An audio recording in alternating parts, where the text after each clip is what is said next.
are now going to look at the non-functional requirements. In our previous class, we looked at the functional requirement.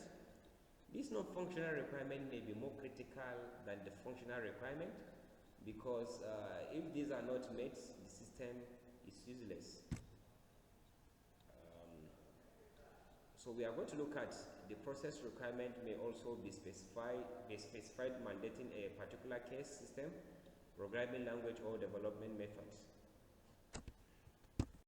Non-functional requirement classification, we have the product requirement, organizational requirement, external requirement. When you look at the product requirement, these are requirements which specify that the delivered product must behave in a particular manner. For example, we look at the execution of speed. We look at the reliability also of the system.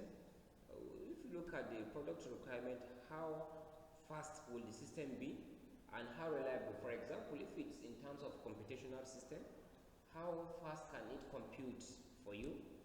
If it's, for example, a network system, how reliable will it be? How can you access it at every given time? Then we have the organizational requirement which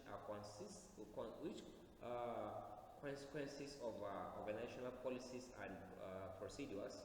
For example, the process standard use, implementation requirement, and others.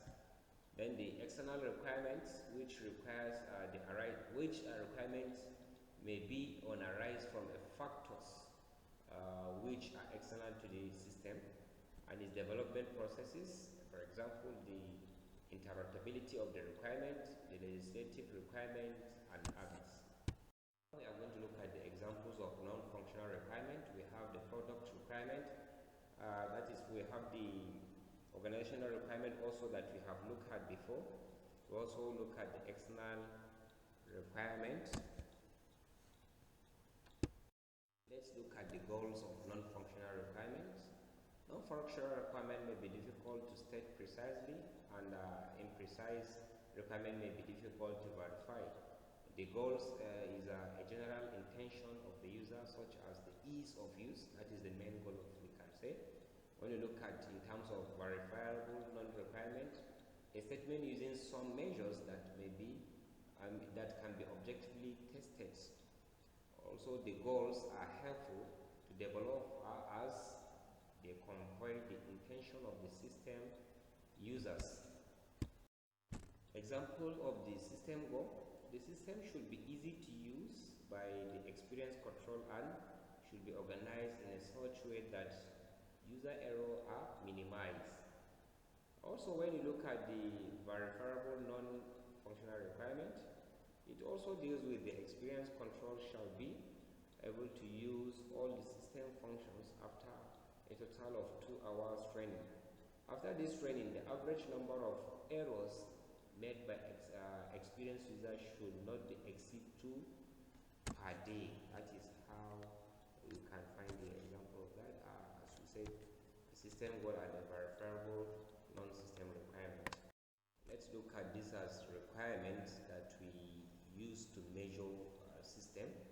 We have the speed, the size, ease of use, reliability, robustness, and portability, of which we know that these can be properties of a good system. So the measures is that process transactions within seconds. Also, user event response time in the screen is can we say is short. Also, we can have these in terms of size, the RAM's chip it use, ease of use. We have the training time that it can take and how much time can you take to understand it. Reliability means there should not be failure or probably unavailability of the system. The system should always be available at any given time. Robustness, that is the time to restart after failure. How long will it take you? The probability time of corruption after corruption. We have the portability. How can the system be run on different or multiple systems?